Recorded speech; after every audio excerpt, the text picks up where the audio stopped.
Riley from Opto22 here. Most Opto22 applications are strictly business and very serious, but Opto22 has a fun side to it as well.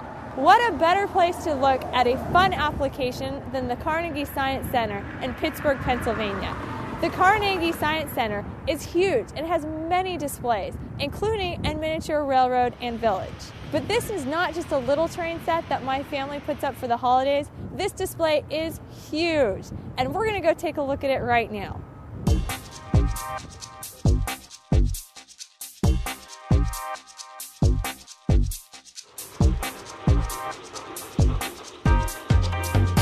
I'm now sitting with Patty Rogers from Carnegie Science Center.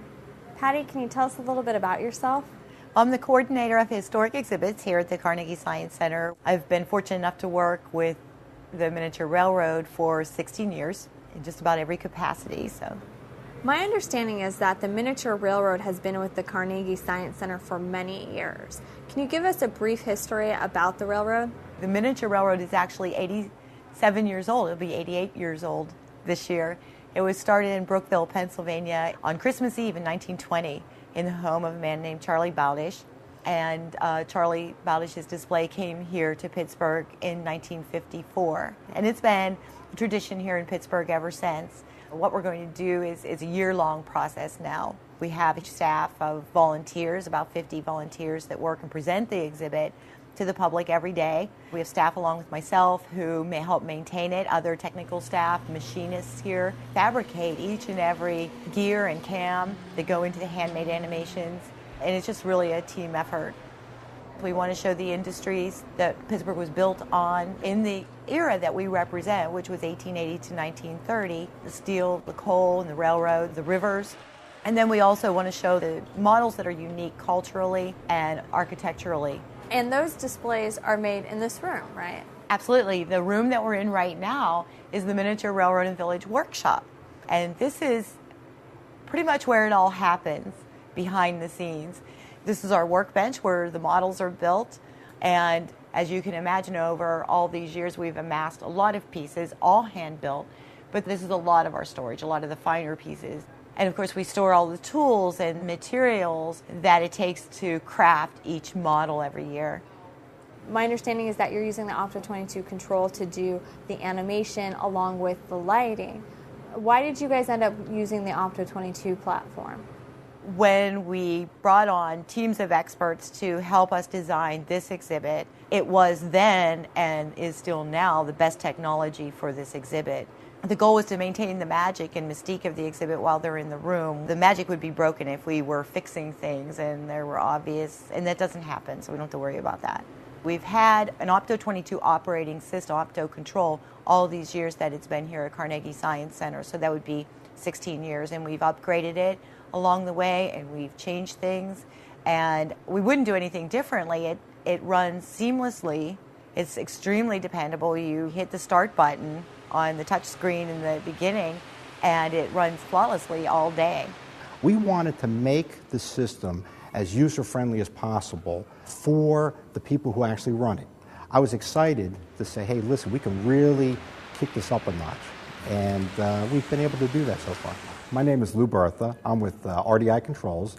We're a process control system integration company that specializes in engineered applications with the Opto22 product line. What we've been doing over the last year or so is we've been maintaining the railroad for the Science Center as far as the controls go. What we want them to do is on a graphic change how they want the whole system to operate. So now they can put their artistic creativity into it. And when we were approached, we said, hey, listen, that'd be an easy thing for us to do. We've done some upgrades on the controls, and we've added some functionality. And we're working now with them to just keep on expanding that functionality. Whether it's when does the rooster crow, when does the cow moo, or when the lights come on into the different sections. Even the lighting control to show day and night can be adjusted. And I want them to have the ability to do that without much angst. Is it difficult to add additional hardware to the current system? No, absolutely not. With the existing racks, if we just need to add an I/O point here or there, we can put in a new module to do digital ins, digital outs, analog ins or outs. For instance, the lighting system is a bunch of 4 to 20 outputs that change the level as the time progresses in the simulation mode. So every 6 minutes, you go through a whole day, and that could be adjusted on the system. If we wanted to add another rack for a section of the system, all we had to do is just add another Ethernet base controller or brain board and tie that into our main controller. Depends on the functionality. Can you tell us a little bit more about some of the additions that you've made recently? Sure.